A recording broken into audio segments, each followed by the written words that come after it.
সবাইকে আমন্ত্রণ জানাচ্ছি জিটিভির বিশেষ আয়োজন এসকেএফ অনকোলজি নিবেদিত বিশ্বমানের ক্যান্সার চিকিৎসা এখন বাংলাদেশের অনুষ্ঠানে। প্রিয় দর্শক, আপনাদের সাথে আছি আমি ডাক্তার অর্থি চক্রিফ।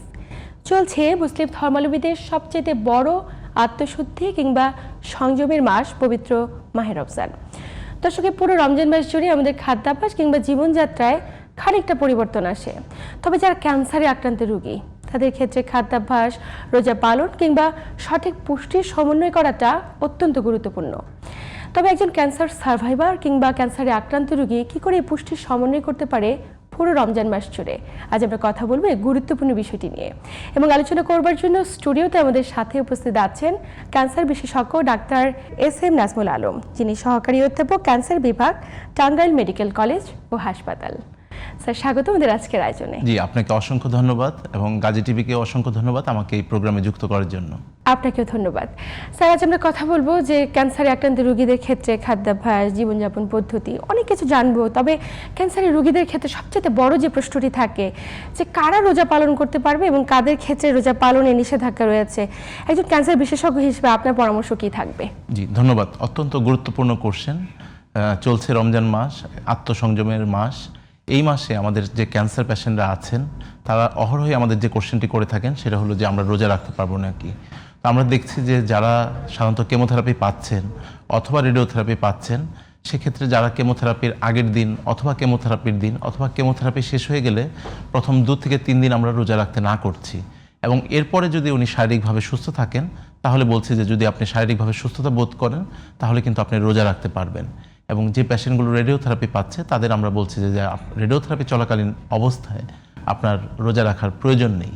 এবং যে পেশেন্টগুলো আমাদের ক্যান্সার সার্ভাইভার, যারা অলরেডি আমাদের ক্যান্সারের এই ট্রিটমেন্টটা শেষ করেছে এবং তারা এখন সার্ভাইভার হিসেবে আছে, হয়তোবা কিছু ওষুধ দীর্ঘমেয়াদীভাবে নিচ্ছে, তাদের কিন্তু আমরা যদি শরীর ভালো থাকে তাহলে রোজা রাখতে আমরা নিষেধ করছি না। আমরা বলছি আপনারা স্বাভাবিক মানুষ যেভাবে রোজা রাখবে আপনিও সেভাবে রোজা রাখতে পারবেন। আচ্ছা, তার মানে তারা চাইলে রোজা পালন করতে পারে, তবে কিছু নিয়ম মেনে। একটু জানতে চাই যে ক্যান্সারে আক্রান্ত রোগীর কথা আপনি বলছিলেন যে কিছু রোগী রোজা পালন করতে পারবে সার্ভাইভার ছাড়াও। একটু জানতে চাই সব ধরনের ক্যান্সারে আক্রান্ত রোগীদের ক্ষেত্রে কি খাদ্যাভ্যাসের ধরন একই হবে নাকি ক্যান্সারের ধরন ভেদে খাদ্যাভ্যাসটি পরিবর্তিত হয়? জি জি, খুবই ভালো একটি কোশ্চেন।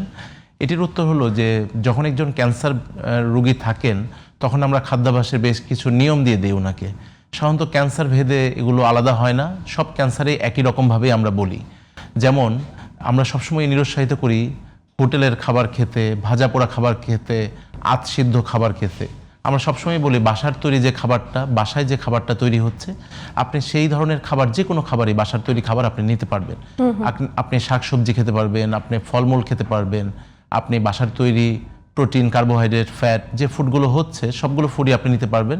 কিন্তু আপনি ভাজা পোড়া খাবারটা এড়িয়ে চলবেন এবং বাইরের তৈরি যে কোনো খাবার, এই খাবারগুলো আপনি এড়িয়ে চলবেন। সাধারণত আমাদের এই পরামর্শগুলোই থাকে ক্যান্সার রোগীর যারা চিকিৎসা নিচ্ছে তাদের প্রতি। নিঃসন্দেহে, কিন্তু ক্যান্সারে আক্রান্ত রোগী ট্রিটমেন্ট করছে তারা অনেক ক্ষেত্রে তো স্যার ইমিউনো কম্প্রোমাইজ, তো নিঃসন্দেহে অনেক ক্ষেত্রে ক্ষুধা মন্দাও কিন্তু থাকে তীব্রভাবে, তাদের একদমই খাওয়ার রুচি নেই। সেক্ষেত্রে তো অপুষ্টি হওয়াটা খুব স্বাভাবিক বিষয় তাদের লাইফে। একটু জানতে চাই যে অপুষ্টি রোধে মানে সাহারি থেকে স্যার এই পুরো সময়টা পর্যন্ত খাদ্যাভ্যাসে কি বিশেষ কোনো পরিবর্তন আনবে? কোন খাবারগুলোকে জোর দেওয়া জরুরি? জি জি, আমি আগে যেরকম বলেছিলাম যে পেশেন্টগুলো ক্যান্সারের চিকিৎসা চলছে তাদের আমরা বলি যে যদি না পারেন তাহলে রোজা রাখার দরকার নেই। তো সেক্ষেত্রে যেহেতু কেমোথেরাপি এবং রেডিওথেরাপির পরে একটি মেন বড় পার্শ্ব প্রতিক্রিয়া হলো ক্ষুধামন্দা, তো এই জন্য আমরা বলি যে আপনি একবারে আসলে অনেক খেতে পারবেন না, আপনি 2 ঘন্টা বা 3 ঘন্টা পর পর স্মল ফ্রিকোয়েন্ট মিল নেন। ছোট খাবার খাবেন কিন্তু একটু নির্দিষ্ট সময় পরপরই। সাপোজ আমরা যদি 4-5 ঘন্টা পরে খাই, আপনি 2-3 ঘন্টা পরপরই একটু একটু করে খাবার খাবেন এবং লিকুইড জাতীয় খাবারগুলো বেশি খাবেন। এই পরামর্শগুলোই আমাদের সাধারণত থাকে। কিন্তু লিকুইড খাবার ব্যাপারে আমাদের যেটা থাকে যে আমরা তো দীর্ঘ সময় রোজা রাখছি, প্রায় 14 ঘন্টা না খেয়ে থাকা। জি, একে তো অসুস্থ রোগী, তার মধ্যে 14 ঘন্টা পানি শূন্যতা, ডিহাইড্রেশন। আমরা সুস্থ মানুষেরাই তো অনেক ক্ষেত্রে অসুস্থ হয়ে যায়, ডিহাইড্রেশন, ইলেকট্রোলাইট ইমব্যালেন্স হয়ে যায়। তাদের ক্ষেত্রে আসলে একটু যারা সুস্থ, আমি একটু সুস্থ বা ক্যান্সার নিয়ে ভুগছি তাদের ক্ষেত্রে আমি একটু জিজ্ঞেস করবো যে পানি শূন্যতা রোধে ইফতারের মেনুতে কি একসঙ্গে অনেকটা পানি খেয়ে ফেলার পরামর্শ থাকবে নাকি ভাগ করে করে, মানে নিয়মটা কি, কত লিটার পানি খাবে? জি, আমাদের রুগীদের আমরা বলে দিই যে 24 ঘন্টায় অন্তত 8 থেকে 10 গ্লাস পানি খাবেন, 2 থেকে 2.5 লিটার, 8 থেকে 10 গ্লাস। আমরা সেহরিতে যদি আমরা 4 গ্লাসের মতো পানি খাই, ইফতারি পরে 2 গ্লাস এবং পরবর্তীতে ডিনার টাইমে আরও 4 গ্লাস, তার মানে আমাদের 8 থেকে 10 গ্লাস পানি যদি আমরা দৈনিক খেতে পারি, তাহলে ক্যান্সার সার্ভাইভার রোগী অথবা ক্যান্সারের ট্রিটমেন্ট চলছে যারা রোজা রাখতে চাচ্ছেন, তারা কিন্তু ইজিলি এই পানি শূন্যতার থেকে তারা দূরে থাকতে পারেন। এবং যেটা বলছিলাম যে তরল জাতীয় খাবার, যদি কেউ প্রতিদিন একটি করে ডাবও খেতে চায়, এদিকে আমাদের কোনো নিষেধ নেই, কিন্তু তারা প্রত্যেক দিন যদি ডাব খেতে চায় অথবা তরল জাতীয় যে খাবারগুলো আছে সেগুলো খেতে চাইলে তারা খেতে পারে। সেই ক্ষেত্রে স্যার একটু ক্যান্সার সার্ভাইভার যারা রয়েছে, মানে আমরা একটু দর্শকদের উদ্দেশ্যে খুব স্পষ্টভাবে বলতে চাই যে হয়তো বা 1 বছর আগে ক্যান্সার হয়ে গিয়েছে, ট্রিটমেন্ট শেষ হয়ে গিয়েছে, তিনি ফলো আপে আছে, কিছুটা সুস্থ স্বাভাবিক জীবনযাপন করছে, তারা তো রোজা চাইলে রাখতে পারেন, আপনি শুরুতেই বলছিলেন। তাদের ক্ষেত্রে যদি রোজা রাখতে চায়, সাহারির খাবারে কোন ধরনের খাদ্যাভ্যাসে অভ্যস্ত হতে বলবেন যাতে করে সারাটা দিন তিনি সুস্থ থাকতে পারেন? জি, ধন্যবাদ। আমরা সাহারির খাবারে সেটাই বলি যে ওই খাবারটি 3টা খাবারের সমন্বয়ে সুষম একটি খাবার হবে। যেমন ওখানে প্রোটিন থাকবে, প্রোটিনের মধ্যে মাছ, মাংস এগুলো থাকবে, কার্বোহাইড্রেটের মধ্যে ভাত থাকতে পারে অথবা রুটি থাকতে পারে, আর ফ্যাটের মধ্যে সে দুধ খেতে পারে বা এরকম ফ্যাট। এরকম 3টি খাবারের সমন্বয়েই উনি সেহরি খাবে এবং তরল জাতীয় খাবার খাবে। এবং সারাদিন রোজা রেখে যখন ইফতার করবে, তখন আমরা যেটা বলি যে যদি ডায়াবেটিস না থাকে, আমাদের কিন্তু যে ডেটগুলো আছে বা খেজুর আছে, এগুলো দীর্ঘ সময় আমাদের রক্তে কার্বোহাইড্রেট ধরে রাখতে সাহায্য করে। অতএব সে যদি 2টা বা 3টা খেজুর দিয়ে একটু স্বল্প খাবার দিয়ে ইফতারিটা করলো এবং তার 1 ঘন্টা বা কিছুক্ষণ পর একটু হেভি মিল নিল, তাহলে কিন্তু তারা ইজিলি রোজাগুলো কন্টিনিউ করতে পারে। নিঃসন্দেহে। কিন্তু আমরা তো বাঙালি হিসেবে আমাদের একটা ট্রেডিশন রয়েছে, ইফতারের মেনুতে অনেক ধরনের রকমারি খাবার এবং বাইরে থেকে ভাজা পোড়া, পেঁয়াজু, জিলাপি, বিভিন্ন ধরনের খাবারের প্রতি আমাদের আসক্তি এবং আমরা খুব হামেশাই এগুলো খাচ্ছি। যারা ক্যান্সার রোগী একটা সময় পরে সুস্থ হয়ে গিয়েছে, তারাও এগুলো অনায়াসে খাচ্ছে। স্যার, এই খাবারগুলো আসলে পার্শ্ব প্রতিক্রিয়া কতটুকু? না, আমরা কিন্তু একদমই না করছি। আমরা চাচ্ছি না যে ভাজা পোড়া খাবারগুলো, ইভেন কি যারা সুস্থ মানুষ, ক্যান্সার রোগী না, তাদেরও যেরকম আমরা নিরুৎসাহিত করছি, ক্যান্সার রোগীদেরও আমরা নিরুৎসাহিত করছি যে এই ভাজা পোড়া যেগুলো, এই তেলের ভাজা যে জিনিসগুলো আমরা ইফতারিতে আমরা খাওয়ার যে আমাদের ট্রেডিশনটা আছে, এ ব্যাপারে আমাদের সম্পূর্ণ নিরুৎসাহিত থাকে যে এটা যদি আপনি না নেন তাহলেই সবচেয়ে ভালো, এটা এড়িয়ে চলাই সবচেয়ে ভালো। একদমই।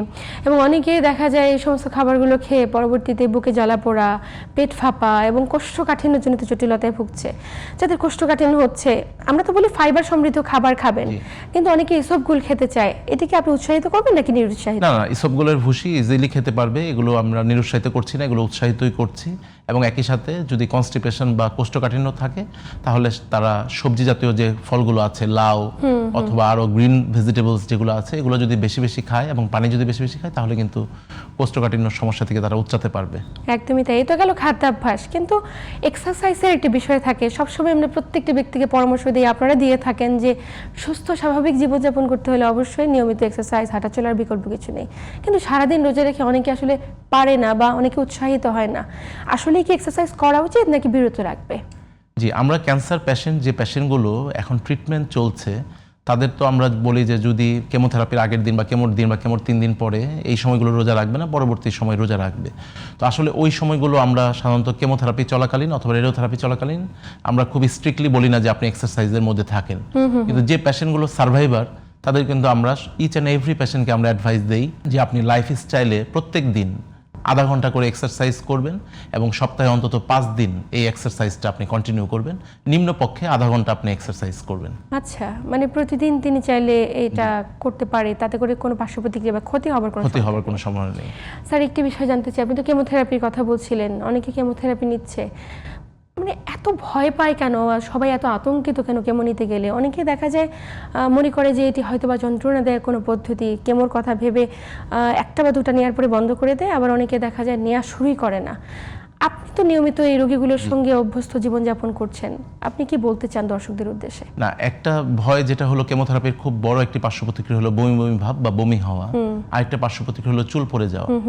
একটা ফিমেলের জন্য চুল পড়ে যাওয়াটা একটি মানে বেশ বড় একটি পার্ট লাইফের। তো এই সমস্যাগুলোর জন্য ক্ষুধামন্দা, বমি বমি ভাব, শরীর প্রচণ্ড দুর্বলতা, অবসাদগ্রস্ততা এবং দেখা যায় চুল পড়ে যাওয়া, এজন্য আসলে আমাদের অনেক রোগী একটু রিল্যাক্টেন্ট থাকে, যে কেমো নিতে চায় না।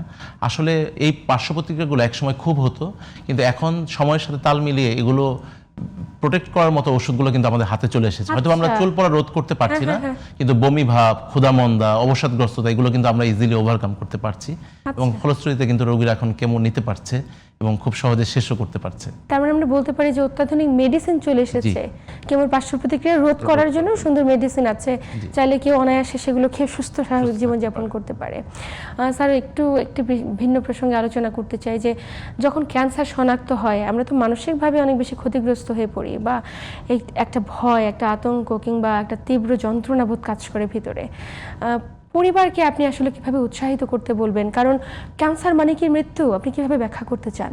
না, আমাদের এখন যে ট্রিটমেন্টগুলো আমাদের চালু আছে, এখানে তো আমাদের অনেক রোগী আর্লি স্টেজে ধরা পড়লে সবাই কিন্তু ক্যান্সার থেকে মুক্তি পাচ্ছে এবং ক্যান্সারের সবগুলো চিকিৎসা এখন বাংলাদেশে আছে। তো এজন্য আমাদের ফ্যামিলি সাপোর্টটা খুবই দরকার। একজন মহিলা যখন ক্যান্সার আক্রান্ত হবে তার হাজব্যান্ডের অথবা তার ফাদার এবং মাদারের যেরকম সাপোর্ট দরকার এবং একই সাথে পরিবারের যে কেউ আক্রান্ত হলে কিন্তু ফ্যামিলির সাপোর্টটা খুবই বেশি দরকার। এটা যেমন মানসিকভাবে দরকার তেমন অর্থনৈতিকভাবেও দরকার। তো আমরা সবসময় উৎসাহিত করি এবং ফ্যামিলি মেম্বারদের সাথে আলোচনা করে থাকি যে অবশ্যই সাপোর্ট দিবেন। অনেক সময় ফ্যামিলি মেম্বাররা যে মেম্বার আক্রান্ত হয় তাদের জানাতে চায় না, আমরা সেটাও রেসপেক্ট করি যে যদি না জানাতে চান আমরা সেভাবেই ট্রিটমেন্ট কন্টিনিউ করব, তবে জানিয়ে দেওয়াটা ভালো। আর যদি না জানাতে চায় তাহলে আমরা ওইভাবে ট্রিটমেন্ট কন্টিনিউ করি। তবে ফ্যামিলির একটি বড় ভূমিকা আছে এই পুরো জার্নিটা শেষ করার জন্য, ডেফিনেটলি ফ্যামিলির একটা বড় ভূমিকা আছে। একদমই। এবং পাশাপাশি স্যার আমাদের দেশের প্রত্যন্ত এলাকাগুলোতে আমরা যখন খেয়াল করি যে কোনো একজন ব্যক্তি ক্যান্সারে আক্রান্ত, অনেক পরিবার মনে করে যে হয়তোবা অনেক বেশি একটা বড় আর্থিক ব্যয় হবে এখানে, তাই অনেকটা অবহেলায় রোগীগুলোকে ফেলে রাখে। আসলে সরকারি ব্যবস্থাপনায় এই চিকিৎসা পদ্ধতি কতটা উন্নত হয়েছে আমি জানবো বিস্তারিত আপনার কাছে।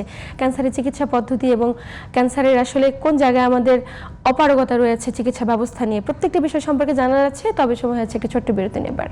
প্রিয় দর্শক, এসকেএফ অনকোলজি নিবেদিত বিশ্বমানের ক্যান্সার চিকিৎসা এখন বাংলাদেশের অনুষ্ঠান থেকে নিচ্ছি ছোট্ট একটি বিরতি, সাথেই থাকুন।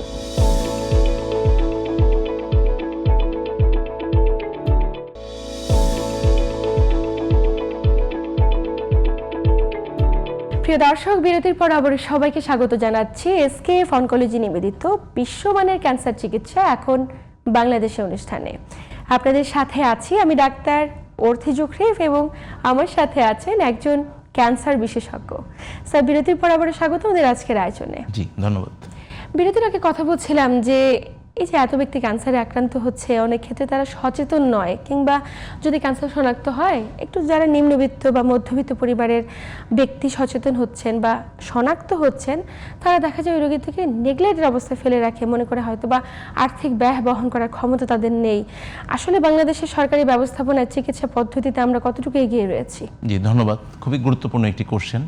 তো আমি যেটা বলতে যাচ্ছি যে বাংলাদেশের সরকারের পক্ষ থেকে একটা সমাজসেবা অধিদপ্তরের একটি ডোনেশন চালু আছে যে ক্যান্সার আক্রান্ত রোগী বাংলাদেশ সরকার থেকে সমাজসেবা অফিসের মাধ্যমে 50,000 টাকা পাবে। আচ্ছা। এটা সরকারের কাছ থেকে একটি এককালীন লাইফে একবারই ক্যান্সার আক্রান্ত রোগীকে 50,000 টাকার অনুদানটি দেওয়া হয় দরিদ্র রোগীদের জন্য। এটা একটি। আর 2 নম্বর হলো ট্রিটমেন্ট ফ্যাসিলিটি।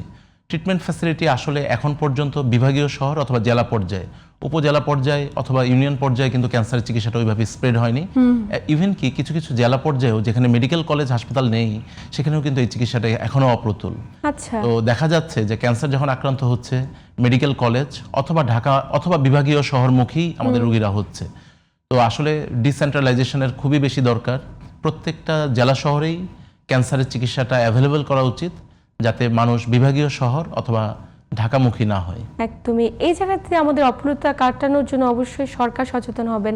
কিন্তু একটি বিষয় স্যার জানার আছে, এই যে আমরা বলছি যে বিভাগীয় শহরগুলোতে কিংবা জেলা উপজেলাগুলোতে অ্যাভেলেবল ক্যান্সার বিশেষজ্ঞ নেই কিংবা শনাক্ত করার ওই পদ্ধতিগুলো নেই যেগুলোতে আমরা ডায়াগনোসিস করতে পারি, তাতে করে রোগীরা কোন স্টেজে আসলে আপনাদের কাছে আসছে, প্রাথমিক অবস্থা থেকে ধরা পড়ছে রোগটি? খুবই গুরুত্বপূর্ণ একটি কোশ্চেন। আসলে ম্যাক্সিমাম পেশেন্টই কিন্তু আমাদের কাছে খুব লেট স্টেজে আসছে। আমরা দেখতে পাচ্ছি যে স্টেজ 3 অথবা 4-এ যখন পেশেন্টগুলো যাচ্ছে তখন আমাদের কাছে আসছে। আসলে এটার মেইন কারণটা হলো যে স্ক্রিনিং। আমাদের এখানে স্ক্রিনিংটা অত বেশি জোরালো নয়।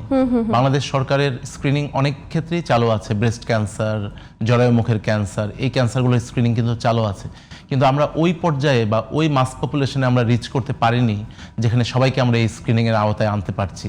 তো আমার কাছে মনে হচ্ছে যে যারা স্টেক হোল্ডার আছে, যারা মিডিয়া ম্যান আছে, অথবা সরকারের যারা দায়িত্বরত অবস্থায় আছে, তাদের আরও বেশি জনসম্পৃক্ততা করা উচিত এই সমস্ত স্ক্রিনিং প্রোগ্রামে জনগণকে সম্পৃক্ত করার জন্য। যদি সম্পৃক্ত করতে পারে তাহলে কিন্তু আমরা আরো বেশি আর্লি ক্যান্সার ডিটেক্ট করতে পারবো। মানে খুবই চমৎকার একটা তথ্য দিয়েছেন, কিন্তু এই যে আর্লি স্ক্রিনিং এর আওতাভুক্ত করার বিষয়টি এলো, এই জায়গা থেকে একটা প্রশ্ন স্যার চলেই আসে যে আসলে কারা স্ক্রিনিং করবে, স্ক্রিনিং এর আওতাভুক্ত হবে কারা, প্রত্যেকটি ব্যক্তি কোন বয়স থেকে তাহলে সেটি, এবং আক্রান্তের ঝুঁকিতে কারা ক্যান্সার? জি ধন্যবাদ। আমাদের প্রত্যেকটা বিবাহিত মহিলাই 30 বছর বয়সের পর থেকেই তার জাতীয় পরিচয়পত্র নিয়ে জেলা সদর হাসপাতাল অথবা মেডিকেল কলেজ হাসপাতাল অথবা আরো বিশেষায়িত হাসপাতালে গেলেই তারা জরায়ুমুখের ক্যান্সার এবং স্তন ক্যান্সার স্ক্রিনিংটি শুরু করতে পারবে, যেটি 5 বছর পর্যন্ত পরপর চলতে থাকবে 65 বছর বয়স পর্যন্ত। আচ্ছা, 30 বছর বয়সের পর থেকে? 30 বছর বয়সের পর থেকেই, তার মানে এই বয়সটা বোঝা গেল যে মহিলারা 30 বছর বয়সের পর থেকে স্তন ক্যান্সার এবং জরায়ুমুখের ক্যান্সার, যেটি বাংলাদেশের 1 এবং 2 নম্বর ক্যান্সার মহিলাদের, এই দুটি স্ক্রিনিং করতে পারছে। আর পুরুষদের ক্ষেত্রে আমরা বলছি যে 50 বছর বয়সের পর থেকেই, যেহেতু তাদের পায়ুপথের ক্যান্সার অথবা বৃহদান্ত্রের ক্যান্সার বা কোলোরেক্টাল ক্যান্সার হওয়ার ঝুঁকি রয়েছে এবং একই সাথে প্রোস্টেট ক্যান্সার ঝুঁকি রয়েছে, তারা 50-এর পর থেকে সেরাম পিএসএ, প্রতি 5 বছরে একবার করে কোলোনোস্কোপি, এই পরীক্ষাগুলো যদি তারা করে তাহলে কিন্তু তারা খুবই আর্লি ক্যান্সার ডিটেক্ট করতে পারবে। এবং সে সাথে যদি পরিবারের কোনো ব্যক্তি ক্যান্সারে আক্রান্ত হয়ে থাকে, ডেফিনেটলি পরিবারে কেউ যদি আক্রান্ত থাকে তাহলে তো সে যেটা 50 থেকে শুরু করার কথা সেটা 40 থেকে শুরু করে দিবে স্ক্রিনিং। মানে তিনি সবচেয়ে বেশি সচেতন থাকবেন যে যেহেতু পরিবারের একজন আক্রান্ত হয়েছে তিনি সুরক্ষিত আছেন কিনা, যেহেতু ক্যান্সার পারিবারিক কিংবা বংশ পরম্পরা কিংবা জেনেটিক ভাবে অনেকখানি ছড়িয়ে যাওয়ার একটি ঝুঁকি থাকে। স্যার, একটা বিষয় জানবো যে আমাদের দেশে যারা একটু দারিদ্র্য সীমার নিচে বসবাস করছে, ক্যান্সারে আক্রান্ত, তাদের ক্ষেত্রে সরকারি পর্যায়ে আমরা যে শহরমুখী, আপনি তো বলছিলেন যে একটু পেরিফেরির দিকে একটু কম চিকিৎসা ব্যবস্থা আমাদের, আমরা অপ্রতুলতায় রয়েছি, কিন্তু শহরমুখী যে চিকিৎসা ব্যবস্থাগুলো রয়েছে তাতে করে কি কোন জায়গাটিতে আমাদের ল্যাকিংস, আমরা কি সব রোগীদের সেবা দিতে পারছি পর্যাপ্ত? না, আমাদের তো বেশ ল্যাকিংস আছে এখন পর্যন্ত। আমাদের ক্যান্সারের মেইন চিকিৎসার 3টি মেইন ভিত্তি আছে: সার্জারি, কেমোথেরাপি এবং রেডিওথেরাপি। আমরা বারবারই বলছি যে আমাদের রেডিওথেরাপি মেশিনের অপ্রতুলতা আছে। আমাদের সরকারের যে রেডিওথেরাপি মেশিনগুলো প্রত্যেকটা জায়গায় দেওয়া উচিত ছিল, আমাদের যে জনসংখ্যার পরিধি সেই তুলনায় আমাদের 150টা থেকে প্রায় 200 রেডিওথেরাপি মেশিন আমাদের এই বৃহৎ জনগোষ্ঠীর চিকিৎসা করার জন্য প্রয়োজন, কিন্তু আদতে আমাদের সরকারি হসপিটালে হয়তো 10 থেকে 15টা মেশিন মাত্র রানিং আছে। এবং এই জন্য দেখা যাচ্ছে যে আমাদের এই সাধারণ রোগীগুলো যারা নিম্নবিত্ত অথবা নিম্ন মধ্যবিত্ত অথবা মধ্যবিত্ত, তাদের কিন্তু প্রাইভেট হসপিটালে যে রেডিওথেরাপি নিতে হচ্ছে এবং যেটি খুবই ব্যয়বহুল। তো এক্ষেত্রে সরকারের খুবই দ্রুত, আমি একজন ক্যান্সার বিশেষজ্ঞ হিসাবে সবসময় বলি যে রেডিওথেরাপি মেশিনগুলো খুব দ্রুত প্রত্যেকটা বিভাগীয় শহরে প্লেস করা উচিত, তাহলে সাধারণ জনগণ অনেক বেশি উপকৃত হবে। নিঃসন্দেহে। এবং আমরা জিটিভির প্ল্যাটফর্ম থেকে আপনার মাধ্যমে বারবার এই আহ্বানটা করতে চাই যে প্রত্যেকটি রোগীর জনস্বার্থে বা সুস্থতার স্বার্থে অবশ্যই যেন রেডিওথেরাপি মেশিন বানানো হয়, যাতে করে প্রত্যেকটি রোগী সমানভাবে এই সার্বিক সেবাটুকু অন্তত পেতে পারে। স্যার, একটি বিষয় জানতে চাইবো যে আপনি তো বলছিলেন 3টি ধাপে বিভক্ত, সার্জারি, কেমোথেরাপি, রেডিওথেরাপি। আসলে কার ক্ষেত্রে কতগুলো থেরাপি প্রয়োজন, আগে কেমো নাকি রেডিও নাকি ইমিউনোথেরাপি, কখন সার্জারি, মানে এই বিষয়গুলো আসলে কিসের উপর নির্ধারণ করে থাকে? ধন্যবাদ। কোন জায়গায় ক্যান্সার হয়েছে তার উপর যেমন নির্ভর করছে এবং কোন স্টেজে ক্যান্সার আছে তার উপর নির্ভর করছে। যেমন স্তন ক্যান্সারের ক্ষেত্রে যদি বলি, কখনো কেমোথেরাপি আগে লাগে, কখনো সার্জারি আগে লাগে।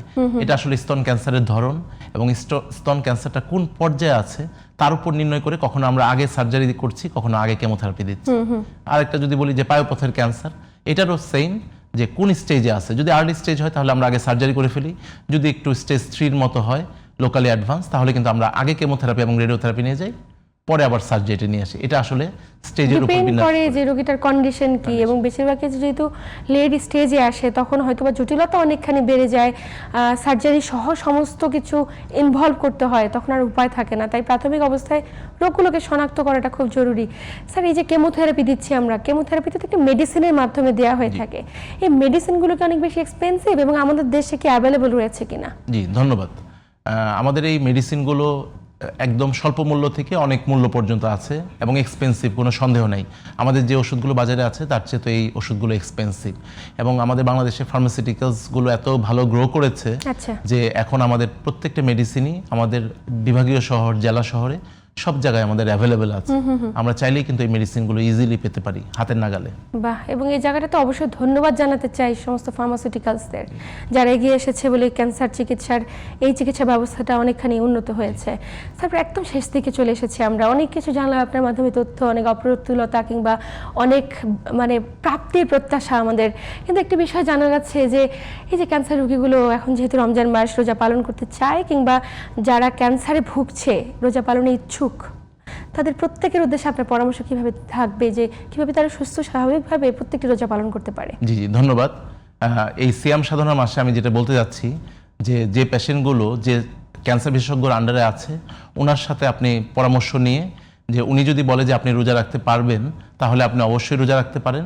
এবং আপনারা বেশি বেশি করে পানি খাবেন, তরল জাতীয় খাবার খাবেন, ভাজা পোড়া খাবার এড়িয়ে চলবেন, এবং বাসার তৈরি যে কোনো খাবার খেতে পারবেন, এবং শক্ত চামড়ার যে ফলগুলো আছে সেই ফলগুলো আপনার খেতে পারবেন কেমোথেরাপি চলাকালে, এবং পাতলা চামড়ার ফলগুলো আপনারা এড়িয়ে চলবেন। এবং সর্বোপরি আপনারা একটি সুষম খাবার গ্রহণ করবেন এবং রমজান মাসে সুস্থ থাকবেন। ডাক্তার যেভাবে পরামর্শ দিবে, অনকোলজিস্ট যেভাবে পরামর্শ দিবে, ওইভাবেই আপনারা চলাফেরা করবেন। ধন্যবাদ। নিঃসন্দেহে প্রত্যেকটি রোগীর জন্য আমাদের পক্ষ থেকে শুভকামনা থাকবে, তাদের জীবন অনেক বেশি সুন্দর হোক। ক্যান্সারে আক্রান্ত রোগীদের পাশে অবশ্যই তার পরিবারের প্রত্যেকটি ব্যক্তি এবং রাষ্ট্র এগিয়ে আসুক। স্যার, আপনাকে আন্তরিক ধন্যবাদ গুরুত্বপূর্ণ তথ্য এবং পরামর্শের মাধ্যমে দর্শকদের উপকৃত করবার জন্য। জি, আপনাকেও ধন্যবাদ। প্রিয় দর্শক, এই ছিল আমাদের আজকের আয়োজন। আসুন আমরা নিজেদের ক্যান্সার রোগটিকে শনাক্তকরণ করার ক্ষেত্রে প্রাথমিক পর্যায়ে একটুখানি সচেতন হই, তাহলে হয়তো জটিলতার মাত্রা অনেকখানি কমিয়ে আনা সম্ভব। এবং যারা ক্যান্সারে আক্রান্ত হয়েছে কিংবা ক্যান্সারে একটি সময় আগে ভুগেছি কিন্তু এই মুহূর্তে সুস্থ থাকার পরিকল্পনা করছি, তারা অবশ্যই নিয়মতান্ত্রিক জীবনযাপন করুন। এতক্ষণ সাথে থাকার জন্য সবাইকে ধন্যবাদ। সবাই ভালো থাকুন, সুস্থ থাকুন এবং জিটিভির সাথেই থাকুন।